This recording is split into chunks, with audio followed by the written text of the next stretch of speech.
Hello, hello, hello mga kapitbahay. This is Kapitbahay USA.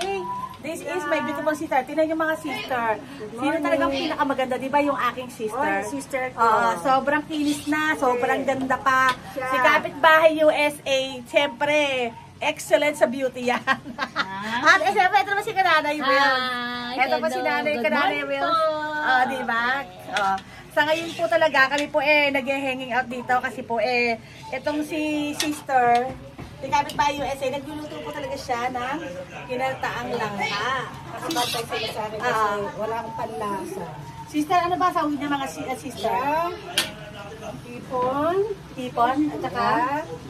Then, ito yung ating Malaki ang partner niya is galunggong na daing. Ayan. Ayan. Siyempre mga kapitbahay, iniintay talaga ni Kapitbahay USA yan, yung ating mga ginataang langka. At talagang maraming sila na Yeah. Sobrang sarap. At tapos kami naman syempre, hindi Kananay Reels. Ayan po sa mga nandyan po, abangan nyo po ang kanyang mga new upload videos. Kananay Reels, Ali sa kanyang Reels Facebook page. Ayan po, at dito pa si Kapitbahay USA. Love Kapitbahay USA po. Thank you for watching. Thank you po. Ate, can you say hi? Hi. Thank you for watching. Thank you for watching. Diba? Love you all. Love.